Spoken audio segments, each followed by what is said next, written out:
Hola queridos hermanos, reciban un afectuoso saludo y sean todos mis hermanos con corazón que estudian toda la lección, bienvenidos a mi escuela sabática. En esta semana estamos estudiando una lección que realmente es muy importante. El título de la lección de esta semana es El conflicto continúa. Un conflicto es algo que se encuentra con oposición. Un conflicto es una guerra entre dos fuerzas. Un conflicto es una oposición contraria hacia algo que está bien.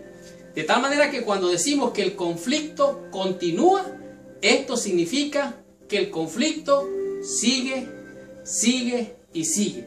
Recuerde que ese conflicto se inició allá en el cielo. Y ese conflicto se trasladó a la tierra.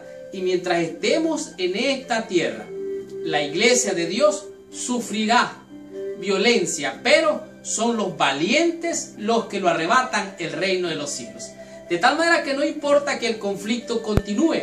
No importa que el conflicto siga y siga.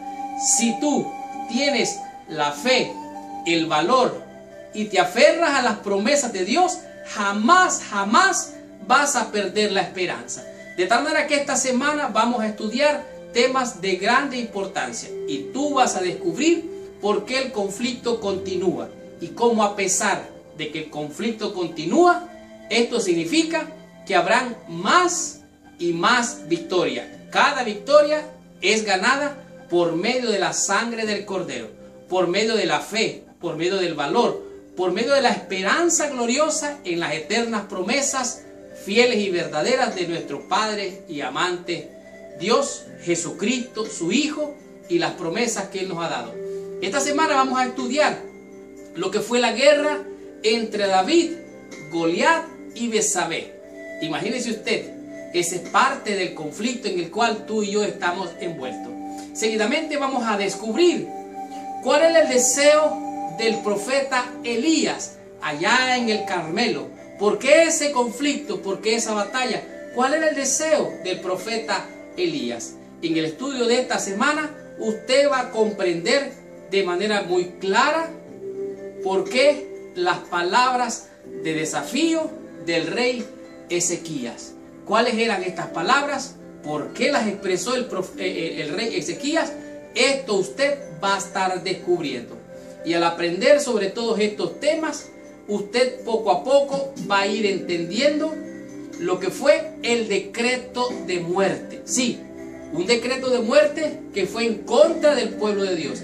En realidad este no fue el primer decreto. Han habido muchos decretos de muerte. Recuerde, aún el decreto que pretendía matar a Jesucristo, ese era un decreto de muerte, de destrucción para los primogénitos. Pero seguidamente usted va a descubrir, a conocer y a aprender sobre el gran desafío que enfrentó un copero, un servidor de un rey llamado Nehemías. De tal manera que esta semana vamos a comprender, a aprender y a descubrir temas de fe, de valor, de esperanza y de confianza, y lo más importante, cómo Dios se revela y le da la victoria a sus hijos por medio de sus promesas. Por lo tanto, amárrate el cinturón porque arrancamos con esta lección. Estudiemos mi escuela sabática y descubramos la bendición prometida por nuestro Padre Celestial.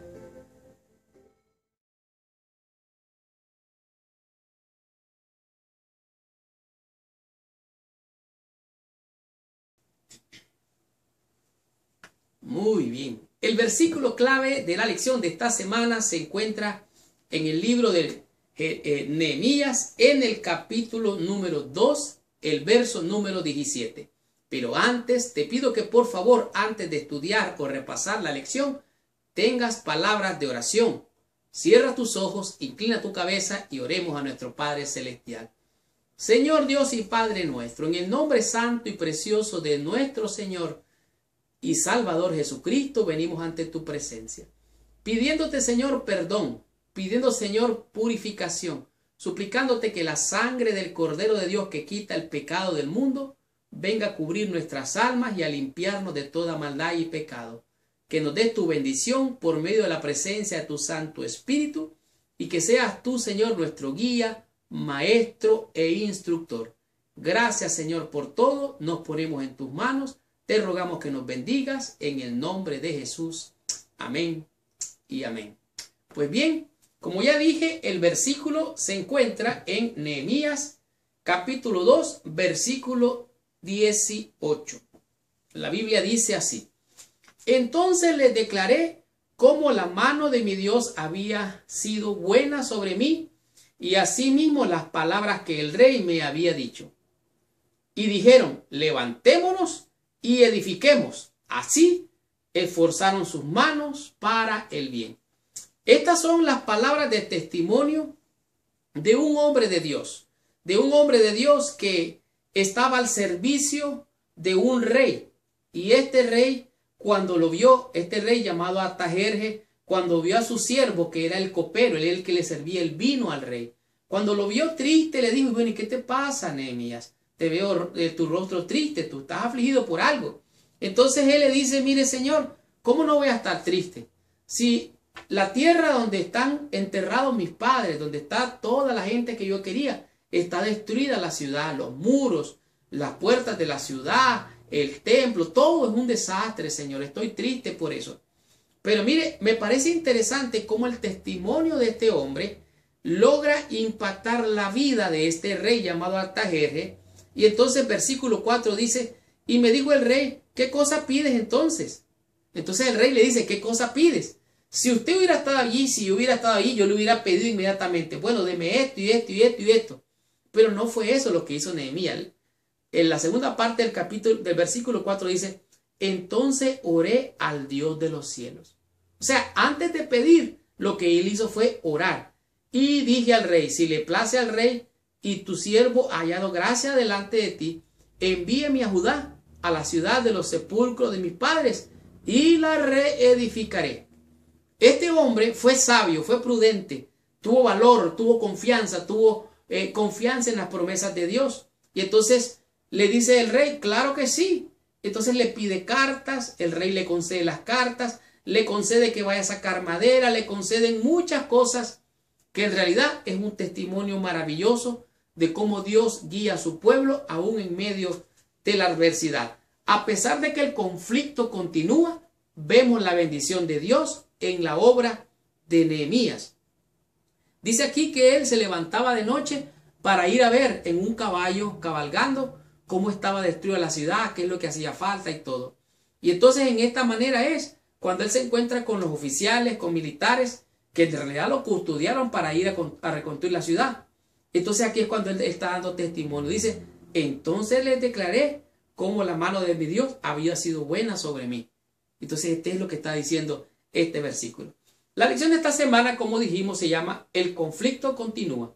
Y un conflicto, como dijimos, es algo que enfrenta oposición. Es una guerra, es una oposición contraria a lo que es la voluntad de lo que es recto. Y para poder enfrentar los conflictos, usted, yo y todos nosotros necesitamos fe, valor, confianza y sobre todo esperanza en las promesas del Señor. Cuando comparamos la vida de David, Elías, Ezequías, Esther y Nehemías, surgen temas similares. Dios es capaz de usar personas insignificantes para invertir la manera del mal. En otras palabras, Dios usa gente simple, usa gente sencilla, usa gente humilde, que se deja usar. Yo no sé si alguna vez tú has pensado o has tenido el deseo de hacer algo grande para Dios. Pues déjame decirte que todo lo grande comienza pequeño en el reino de los cielos. ¿Quieres hacer algo grande? Comienza a hacer algo pequeño, sencillo, humilde. Y Dios, que ve desde lo alto, te recompensará en público. Esto es lo que pasó con estos hombres y mujeres de Dios. Dios usa gente sencilla. Tanto así que la Biblia dice que Dios usa lo vil, lo malo de este mundo para avergonzar a los sabios. O sea, Dios no llama a los capacitados. Dios capacita a los que Él llama. Y cuando se trata de hacer la obra de Dios, usted, yo y todos vamos a encontrar obstáculos, vamos a encontrar problemas. Pero ¿sabe qué? Hay poder en el nombre de Jesús y hay victoria en su santo nombre por medio de la fe, por medio de la esperanza y por medio del valor que tú y yo adquirimos por medio de las promesas. ¿Por qué? Porque los que aman a Dios, todas las cosas le acontecen para bien. Sus promesas, las promesas de Dios son fieles y verdaderas en el amén. Por tanto, no tenemos que desmayar, no tenemos que desfallecer. ¿Por qué? Porque nosotros tenemos un eterno peso de gloria.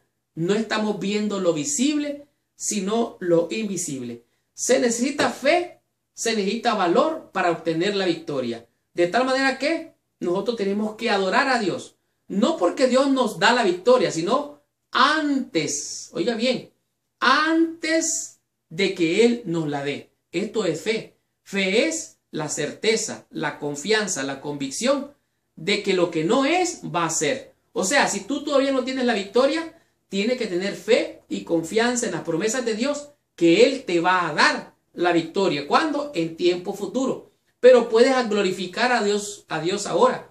Puedes magnificar su nombre glorioso ahora, antes de que te dé la victoria. El reto es regocijarnos en la liberación que Dios nos da. Es cierto, van a haber desafíos, pero también hay victoria. Más grande que nosotros es realmente nuestro Dios. Más grande que nuestros problemas es realmente nuestro Dios. Hemos de regocijarnos en la liberación de Dios antes de la liberación.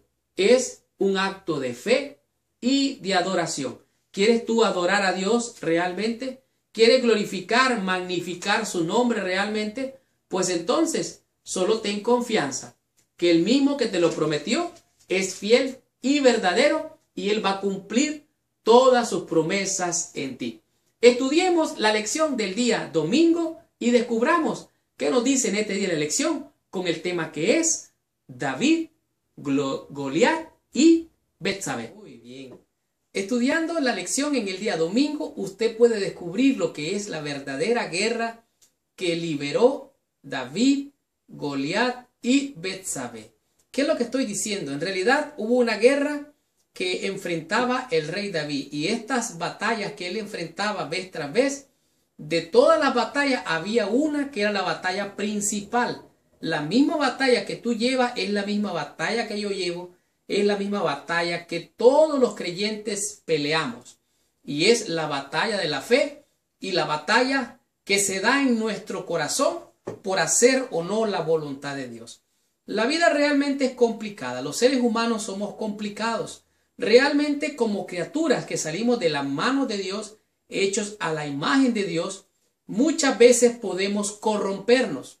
Como ya lo dije días atrás, nosotros tenemos virtudes o tenemos prácticamente, bueno, no se puede decir defectos realmente. Lo que sí se puede decir es que tenemos vicios y un vicio es un hábito malo, eso te lleva a un vicio. Y un hábito bueno te lleva a una virtud. Y los seres humanos tenemos virtudes y también tenemos vicios. Ahora, en este caso estamos viendo aquí la experiencia del rey David.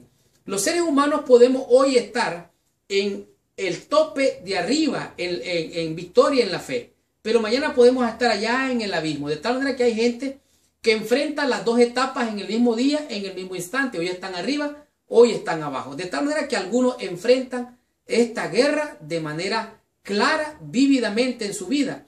Ahora, el gran conflicto es real y a menos que estemos conectados con el Señor, aún el mejor de nosotros puede caer presa de nuestro enemigo. De tal manera que el que está arriba hoy, mañana puede estar abajo. Por eso es que tenemos que estar conectados a Cristo. Cristo dijo, permaneced en mí y yo en vosotros. Y esta es la experiencia del rey David. Primero vemos a David, muchacho, cuando llega donde sus hermanos para llevarle el alimento que sus padres le mandaron.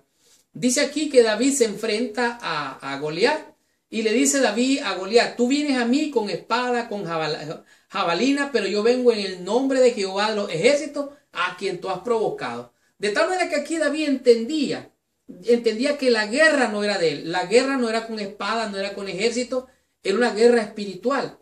Entonces aquí vemos, y usted lee un poquito más adelante, se va a dar cuenta que David dice, se dio prisa, número uno. Número dos, corrió, dice, para enfrentar a Goliat. Pero cuando él llegó ya llevaba las piedritas y ya llevaba su onda. O sea, ya iba preparado. Se enfrenta al gigante, le tira la piedra, lo derriba clavándole la piedra aquí, se sigue corriendo, se sube sobre él, agarra su espada y le corta la cabeza.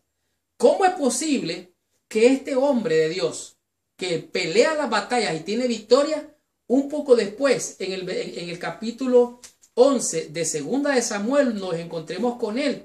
Pero oye lo que dice ahora la Biblia. Aconteció el año siguiente, cuando él ya era rey, en el tiempo en que salen los reyes a la guerra. O sea, en esta etapa era el tiempo cuando los reyes salían a pelear las guerras. Pero entonces, ¿qué es lo que pasa? Dice David, dice que David envió a Joab con él a sus siervos y a todos de Israel y destruyeron a los moabonitas y sitiaron a Rabá. Pero David se quedó en Jerusalén. O sea, él no salió a pelear la guerra. David había sido llamado a pelear las guerras del Señor. Sin embargo, él se quedó y no salió a pelear. En el versículo 2, la última parte dice, y vio desde el terrado a una mujer que se estaba bañando, la cual era muy hermosa. O sea, él se quedó ocioso y se asoma por la ventana y mira lo que es una mujer que está ahí hermosa, bañándose, desnuda. El versículo 4 es más impresionante. Dice, y envió David mensajeros y la tomó y vino a él y él durmió con ella. Era una mujer que era la mujer de uno de sus capitanes militares. Y ahora vemos aquí la gran guerra, la misma guerra que se libraba en el corazón de David cuando era un muchacho. Ahora esta guerra él la pierde. Y ustedes saben que él cayó, agarró a aquella mujer, mandó a matar al esposo de aquella mujer. Después, bueno, era un desastre lo que hizo David. Dice, el mismo David que derrotó al gigante Goliat es el David que fue derrotado por su propia lujuria y arrogancia. Él no entendía, parece en este momento, que de Jehová era la batalla. Si hubo un momento en que David necesitó saber de que Jehová es la batalla y que debía librar esa batalla con la armadura de Dios, no era en la guerra, sino en su propio corazón, donde también se libra el gran conflicto en cada uno de nosotros. O sea, la guerra se da, ¿dónde? En el corazón, en la mente, entre hacer el bien y hacer el mal. Entonces, podemos ver que esto que hizo David le causó dolor, le causó tristeza, le hizo sentir culpa, tanto así que escribió el Salmo 51, donde dice, ten piedad de mí, oh Dios, porque borra mis rebeliones, porque contra ti he pecado, he hecho lo malo delante de ti. Aquí se mira el sufrimiento de David. Ahora, todos realmente somos frágiles, todos realmente somos vulnerables a caer en pecado. Entonces, ¿qué podemos hacer? David se enfrentó a Goliat, ganó la victoria, se enfrentó a una mujer y la perdió. ¿Qué podemos hacer? Bueno, puedo decirte que todo fracaso trae en sí mismo ya la victoria. ¿Qué es lo que estoy diciendo? Cada vez que tú caes o fallas, hay algo que puedes aprender. Y tú puedes reconocer cómo fallaste, puedes apartarte de ese mal y no volverlo nunca a hacer. Esto es lo que tú puedes aprender. Esto es lo que yo puedo aprender y esto es lo que aprendo de la batalla de David contra Goliat, la cual ganó, y contra Betsabé, la cual él perdió. Estudiemos más de esta lección, recibamos más bendición y descubramos qué nos enseña la lección en el día lunes con el tema que es volver sus corazones. Veamos la experiencia del profeta Elías. Muy bien. Cuando usted estudia la lección en el día lunes, usted va a descubrir que la experiencia del profeta Elías es la experiencia de todo ser humano. El libro los testimonios bíblicos demuestran que Elías era un hombre sujeto a pasiones como las suyas y como las mías. Oró a Dios para que no lloviese y Dios cerró el cielo para que no lloviese. Ese mismo Elías que después anduvo huyendo, que una mujer lo quería matar, llamada Jezabel, andaba huyendo con miedo, aterrorizado, creyendo que él era el único que era fiel a Dios. Este mismo hombre, después lo vemos orando a Dios y Dios hace descender la lluvia. Elías Tipita realmente es uno de los personajes más coloridos de la Biblia. él llega delante del rey y de manera fuerte, poderosa, con fe, con valor, confiando en la palabra de Dios, le dice al rey, mira, no va a llover por 3 años y medio y no va a llover hasta que yo diga que vuelva a llover. De esta manera Elías sale corriendo y se va, dice aquí, este hombre se escabulle entre los guardias, entrega el mensaje de Dios y luego corre a las montañas, más o menos unos 12 kilómetros lejos de donde estaba el rey. Asimismo, podemos ver que él creía que todo el mundo había abandonado a Dios y que solo a él había quedado. Él realmente se preocupaba, su interés es que el corazón del pueblo se volviera hacia Dios. Ahora, él tenía que decir el mensaje y punto. Ahora, decir que no lloviera era un desafío directo a Baal, porque el rey Acab y Jezabel y todos los profetas de Baal adoraban al Dios de la fertilidad, que es Baal. De esta manera, dice, el Dios de la lluvia que aseguraba las cosechas y el ganado, los ritos religiosos prevalentes se concentraban en la fertilidad, porque esto era lo que daba prosperidad. Ahora, Elías, llega el tiempo cuando tiene que confrontar a los profetas de Baal, entonces hace una convocación en el monte Carmelo y allí se encuentra ahora los profetas de Baal, los profetas de Jehová y Elías enfrentando a aquellos falsos profetas. Y ahora podemos ver que Elías dice, bueno, a ver, oren ustedes a su Dios para ver que les mande la lluvia, para ver que descienda fuego del cielo, para ver que haga una manifestación. Ahora se mira que Elías se burla de estos profetas, se burla de cómo ellos hacen el ridículo tratando de ganar el favor de su Dios, hiriéndose, haciendo danzas. Pero cuando llegó el tiempo que Elías debería de demostrar si él era el profeta de Dios y Dios debería de revelarse para su pueblo y para Elías como su siervo, vemos que Elías le dice a la gente, agarren agua, mojen la leña. Bueno, él primero levantó el altar, eso me encanta, que Elías levantó el altar, allí mismo puso el holocausto, puso la leña, le echaron agua y le echaron agua y le echaron agua. Y dice la Biblia, los testimonios bíblicos dicen, que cuando llegó la hora del sacrificio, fue cuando comenzó aquel maravilloso escenario. Y dice aquí el versículo 37 de Primera de Reyes, dice Elías orando, respóndeme Jehová, respóndeme, para que conozca este pueblo que tú, oh Jehová, eres el Dios, y que tú vuelves a ti el corazón de ellos. El deseo de Elías era que el pueblo se volviera a Dios. Y ahora el ruego de Elías es, Señor, revélate para que este pueblo pueda ver que tú eres Dios, que su corazón de ellos se vuelva hacia ti. Esto me recuerda lo del último libro del Antiguo Testamento, que dice que cuando vendría en el poder y el espíritu de Elías, que haría volver el corazón de los padres hacia los hijos y de los hijos hacia los padres. Eso me dice a mí que en los últimos días habrá tanta maldad, tanto pecado, tanta iniquidad, que los padres y los hijos estarán confrontándose mutuamente. Y solo el Espíritu de Dios interviniendo va a hacer a las familias reconciliarse. Pero puedo decir más. Ahora el buey está allí mojado, la leña mojada, y entonces sucede lo que sucede, versículo 38. Entonces cayó fuego de Jehová y consumió el holocausto, la leña, las piedras y el polvo, y aún lamió el agua que estaba en la zanja. Viéndolo todo el pueblo, se postraron y dijeron, Jehová es Dios, Jehová es Dios. Entonces Elías dijo, prended a los profetas de Baal para que no escape ninguno. Y ellos los prendieron y los llevó Elías al arroyo de Sison y ahí los degolló.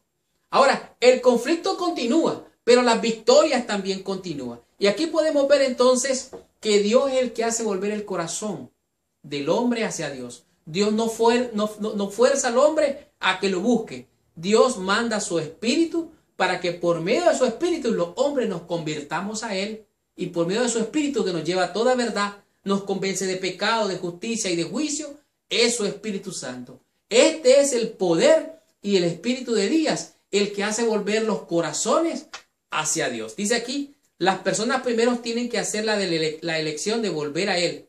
Solo entonces en su fortaleza pueden actuar sobre esa decisión. El poder de Dios es el que sostiene el latido del corazón, pero no fuerza ni aún uno de estos corazones que laten para que lo sigan. De tal manera que es el Espíritu de Dios el que convierte los corazones. Y en esta experiencia de Elías, un siervo de Dios, se muestra que es no con espada, no con ejército, mas con su Santo Espíritu. De tal manera que realmente el conflicto continúa, pero también las victorias continúan. ¿Por qué? Apocalipsis lo dice, y esto le han vencido por medio de la sangre del Cordero. No es con espada, no es con ejército, mas con mi Santo Espíritu, dice el Señor Jehová de los ejércitos. Veamos qué nos enseña la lección del día martes y aprendamos de lo que nos enseña en esta lección con el tema que es palabras de desafío. Es interesante notar lo que nos enseña la lección en el día martes, lo que son palabras de desafío. Ezequías era el rey de Judá cuando Asiria conquistó a Israel, el reino del norte, y esparció sus habitantes por toda Mesopotamia. En realidad, el reino de donde se encontraba Samaria había sido sitiado vez tras vez. Pero en esta ocasión, ahora le toca el turno a Jerusalén, a Judá, mejor dicho. Y ahora se encuentra de que el rey Sennacherib tiene como objetivo invadir la nación y tomarla por sitio. Aunque ya lo había hecho anteriormente y los había puesto, por así decirlo, a pagar tributo. Tanto así que este rey, llamado Sedequías, arrancó el oro del templo y se lo entregó a los siervos de este rey llamado Sennacherib. Ahora, hubo un castigo para las 10 tribus del pueblo de Israel, fueron esparcidas. Y este castigo era parte del plan de Dios para disciplinar a sus hijos y que se cumpliera así la voluntad de Dios por medio de las aflicciones para que ellos se arrepintieran. Sin embargo, no fue así. Ahora, Sennacherib, que era el rey de Asiria, había invadido otras naciones y ellos habían subyugado a las naciones, las habían sometido. Por eso este rey está lleno de arrogancia y prepotencia.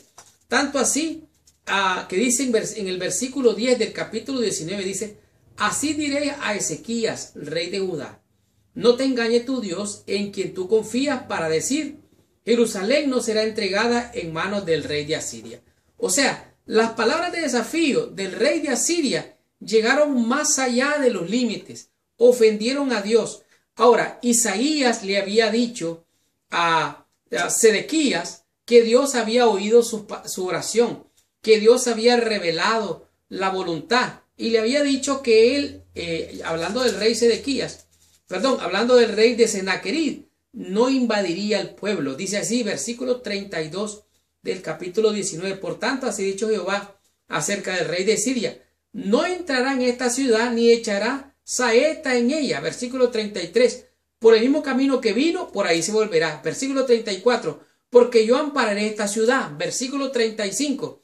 Aconteció aquella misma noche, salió el ángel de Jehová y lo mató en el campamento de los asirios a 185,000. Y cuando se levantaron por la mañana, he aquí que todo era cuerpo de muertos. O sea, este rey desafió la voluntad de Dios. ¿Y sabe qué? Realmente me llama grande y poderosamente la atención esta lección, porque es el conflicto continúa, la oposición continúa, la guerra continúa, la oposición en contra continúa, sigue y sigue el conflicto. Pero entre más largo sea el conflicto, más victorias habrán, porque es Jehová de los ejércitos.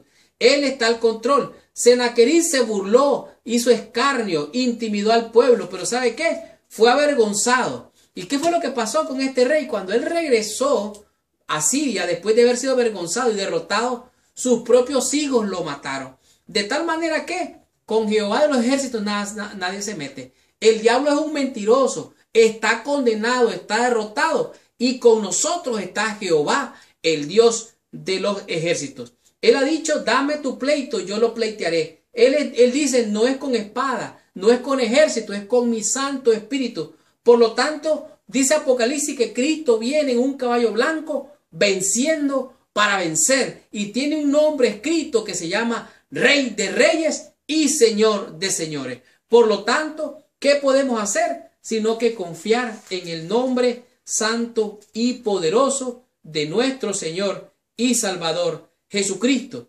Por lo tanto, estas palabras de desafío del rey Sennacherib no fue más que burla para él mismo. Continuemos con la lección, recibamos más bendición, estudiemos la lección en el día miércoles con el tema que es decreto de muerte. Veamos de qué se trata en este día la lección. Muy bien. Estudiando la lección en el día miércoles, usted puede darse cuenta qué significa lo que es el decreto de muerte. El decreto de muerte en el cual estamos en este día de la lección se refiere al decreto de muerte el cual se dio en tiempo de la reina Esther. Para nosotros hoy es difícil comprender lo que era la cultura de aquel entonces. No podemos comprender claramente cuáles eran las costumbres del antiguo imperio persa, pero podemos darnos cuenta que el desarrollo de la historia fue en ese tiempo cuando la reina Esther fue usada por Dios para, de alguna manera, por así decirlo, liberar al pueblo de Dios de este decreto de muerte. Aquí podemos ver, dice que se desarrolla la historia de Esther. No obstante, una cosa es segura, Dios usó ese imperio, hablando del imperio persa, en el proceso de cumplir las promesas del pacto a la nación de Israel. Promesas que venían desde los tiempos de Abraham. De tal manera que ustedes recordarán qué fue lo que pasó. El rey se embriagó con todos sus, podemos decir, sus gobernantes. Mandó a llamar a la reina Vasti. La reina Vasti rechazó presentarse ante el rey. Y así fue como sucedió que la reina Vasti fue desechada y se hizo un certamen para escoger una nueva reina para el rey que estaba ahora prácticamente sin reina. Ahora, en este panorama, en este escenario es que aparece la reina Esther, una muchacha que era sobrina de Mardoqueo, el cual la había criado como que fuera su hija. Y esta muchacha llega al reino porque Dios así lo quería. Dios tenía un plan. Esther estaba en el lugar correcto, en el tiempo correcto y de acuerdo al conflicto que se estaba desarrollando, el conflicto de los siglos dentro de la historia. Aquí dice, ella estuvo en el lugar donde Dios quería que estuviera. Fue usada por Dios de una manera poderosa y esto ilustra el modo en que el tema del gran conflicto puede desarrollarse en la historia. Ahora, en medio de este asunto surge el enemigo del pueblo de Dios. Aquí lo dice claramente el testimonio bíblico. Dice que este era el enemigo del pueblo judío. Si usted lo lee claramente, lo puede encontrar en el libro de la reina Esther o en el libro de Esther. Ahora, ¿qué fue lo que sucedió? En Esther capítulo 3, en el versículo 8 al 11, se dice lo que es el decreto que prácticamente le piden al rey que emita. Dice así, y dijo Amán al rey Asuero, hay un pueblo esparcido y distribuido entre los pueblos en todas las provincias de tu reino, y sus leyes son diferentes a las de todo el pueblo, y no guardan las leyes del rey, y el rey nada le beneficia dejarlos vivir. Ahora, este enemigo llamado Amán le ofrece oro al rey, le ofrece, mira, haz esto, haz un decreto para que se acabe esta gente, que la mate esta gente, que muera toda esta gente. Y el rey viene y le da el anillo a Amán para que él mismo haga el decreto, para que él mismo haga lo que él deseaba. Sin embargo, aquí vemos la providencia de Dios. Más adelante nos damos cuenta que Mardoqueo habla con la reina Esther y le dice, Mardoqueo, versículo 12, y dijeron a Mardoqueo las palabras de Esther, o sea, lo que estaba pasando, lo de la conspiración. Entonces dijo Mardoqueo que respondiesen a Esther, no pienses que escaparás de la casa del rey más que cualquier otro judío. O sea, el hecho que estás ahí en posición no quiere decir que te vas a salvar de este asunto. Versículo 14, porque si callas absolutamente en este tiempo, respiro y liberación vendrá de alguna otra parte para los judíos, mas tú y la casa de tu padre pereceréis. Y quién sabe si para esta hora has llegado al reino. La reina Esther manda convocar a que la gente ore por ella y ayune por ella para presentarse ante el rey y solucionar este conflicto, este gran problema. Ahora, el rey comprendía muy poco los resultados abarcadores que habían acompañado la ejecución completa de este decreto. O sea, el enemigo mismo de Dios y del pueblo de Dios quería acabar con el pueblo de Dios. Y si se acababa con el pueblo de Dios, entonces la venida del Mesías no iba a suceder nunca. De esta manera, el enemigo procuraba quitar de la tierra a los que conservaban el conocimiento del Dios verdadero. Ahora, resulta algo interesante. El decreto se da para que maten a todo el pueblo de Dios. Sin embargo, al orar, al ayunar y al interceder por el pueblo, Dios le encuentra favor en la vida de Esther.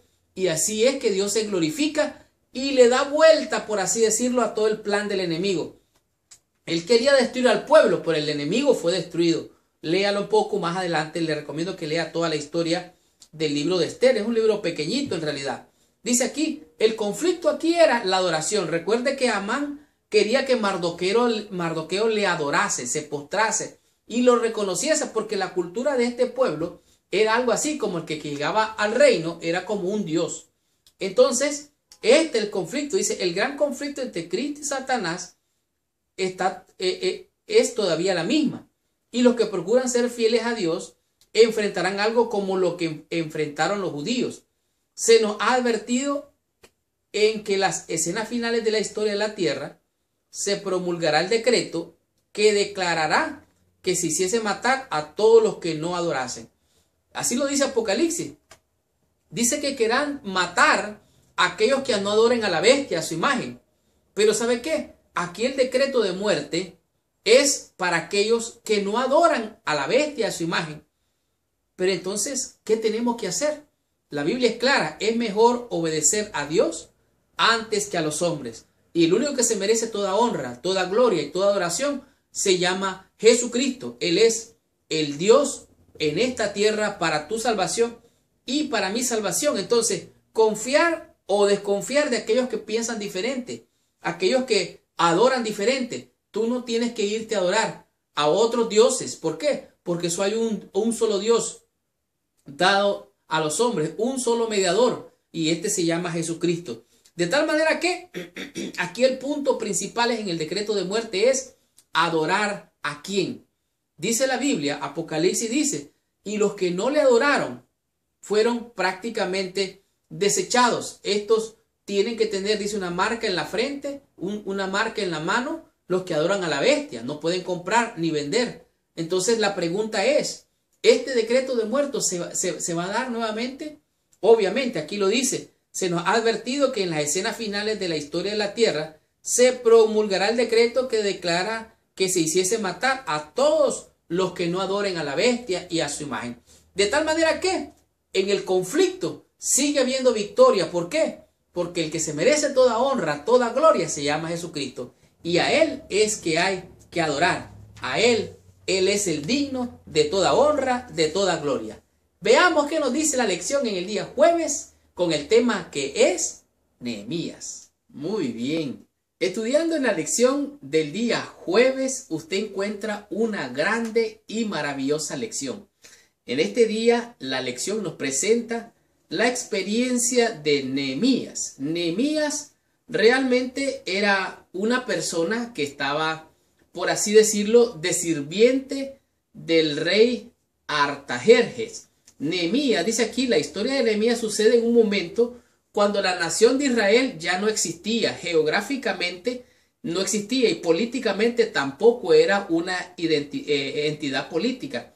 El remanente de los esparcidos habían sido deportados, habían sido desparcidos por todos lados. No obstante, Dios, dice aquí, sería fiel a sus promesas de su pacto, como siempre, aun cuando la gente o el pueblo no vivía a la altura de su participación en el pacto. Oiga bien, Dios es fiel todo el tiempo. Todo el tiempo Dios es fiel.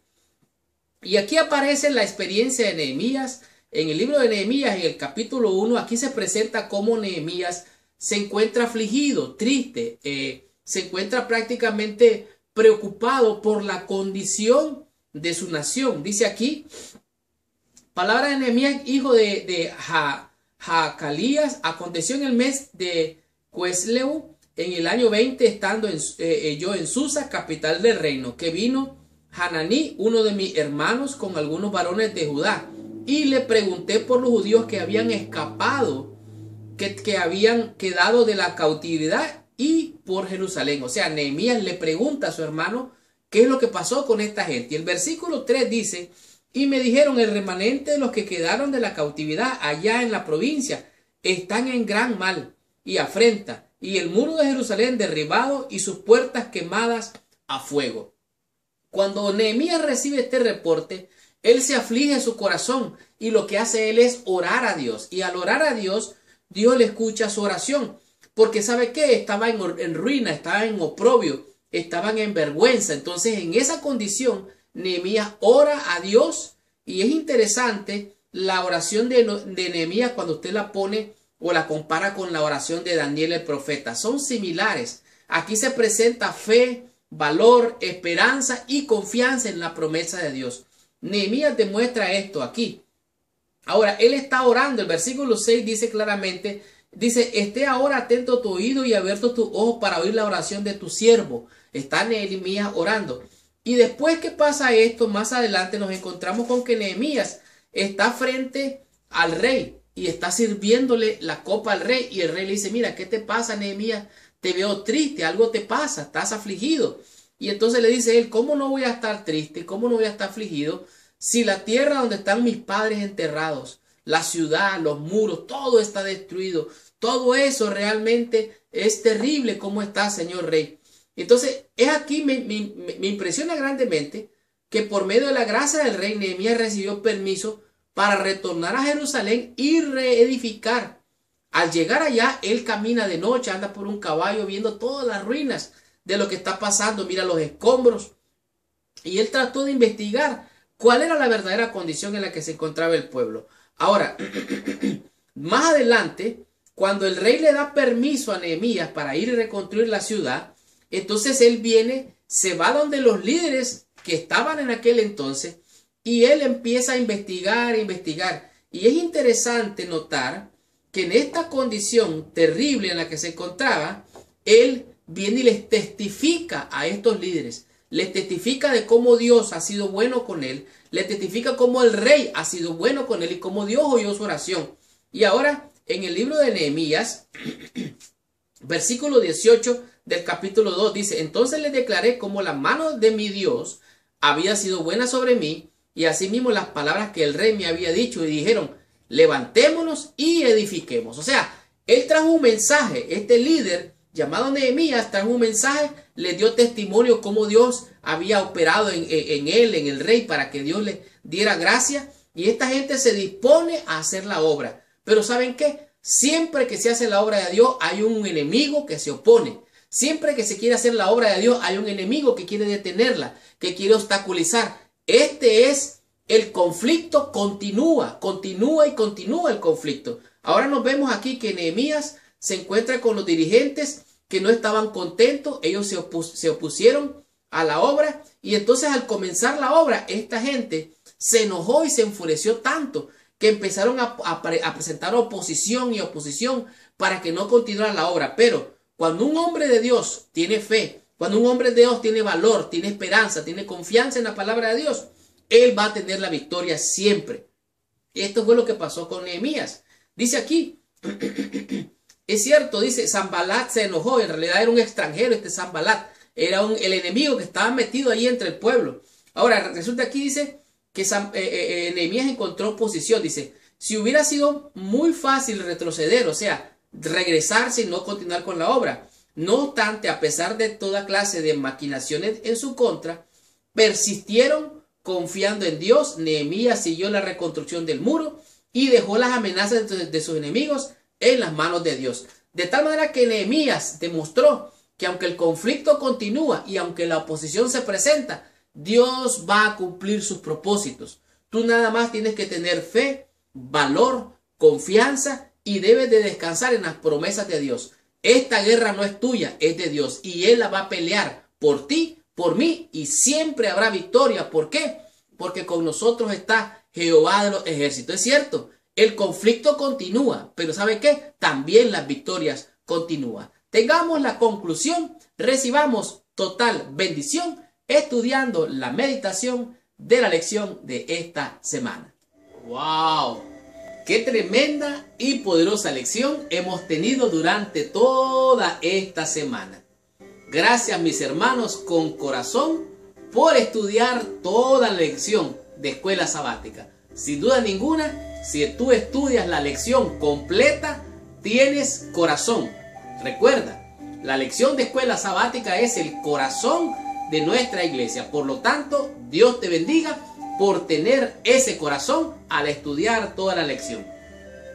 La lección de esta semana ha sido una lección poderosa. Definitivamente nos ha enseñado grandes y hermosas cosas. En primer lugar, nos ha demostrado que Dios es fiel.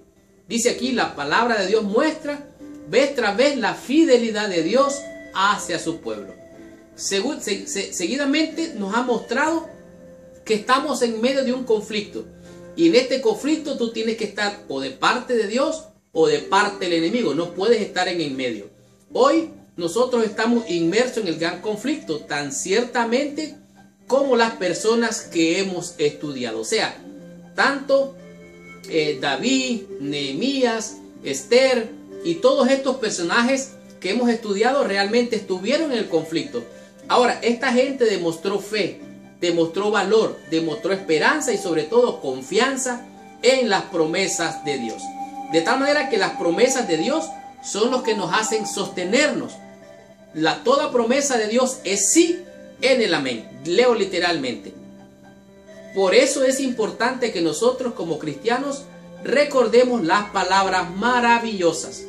Así como Pablo nos ha mostrado, nos ha enseñado que por tanto no desmayemos, sino que persistamos, tengamos esperanza, confianza y sobre todo confiar en las promesas de Dios.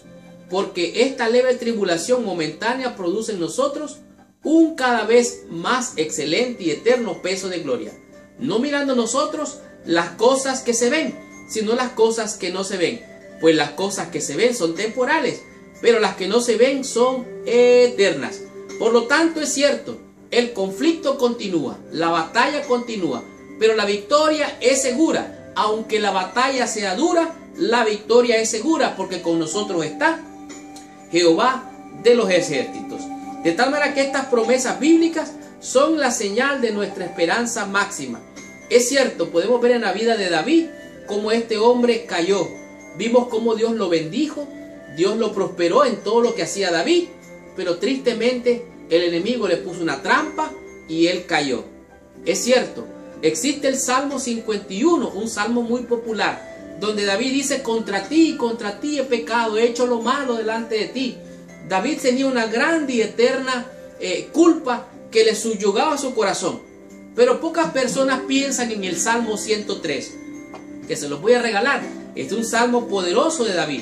David dijo después de haber caído, de haber pecado, de haber caído tan bajo, dijo estas palabras: bendice alma mía Jehová, bendiga todo mi ser tu santo nombre.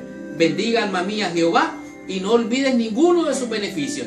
Él es el que perdona tus iniquidades, Él es el que sana todas tus dolencias, el que rescata del hoyo tu vida y el que te corona de favores y de misericordias. Versículo 11. Porque como las alturas de los cielos de la tierra, engrandeció su misericordia sobre los que le temen. Cuanto está lejos del oriente, el occidente, hizo alejar de nosotros nuestras rebeliones. Versículo 13. Como el Padre se compadece de los hijos, se compadece Jehová de los que le temen, porque Él conoce nuestra condición, se acuerda que somos polvo. Esta es la verdad. Después de haber caído, David fue restaurado.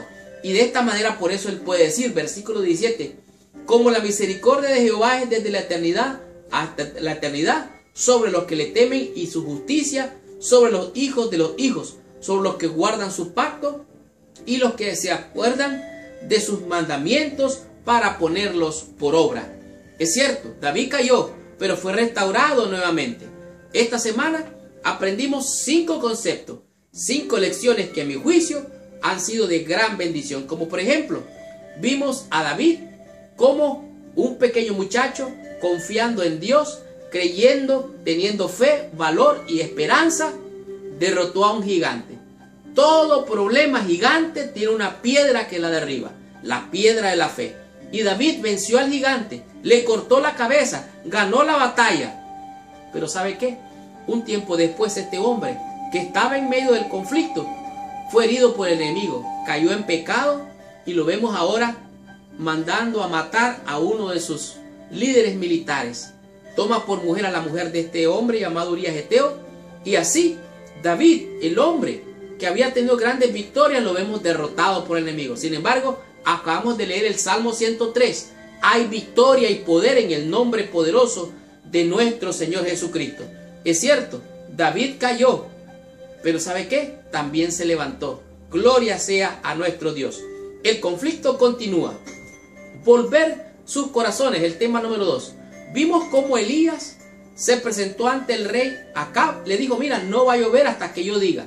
Se fue entre los soldados, se fue unas cuantas millas lejos y no llovió. Elías era hombre sujeto a pasiones iguales que las tuyas, iguales que las mías. Oró a Dios para que no lloviese y no llovió. Y después andaba huyendo porque Jezabel quería matarlo. Él creía que era el único que estaba de parte de Jehová. Estaba equivocado Elías en esa parte, era humano. Sujeto a pasiones como las tuyas y las mías.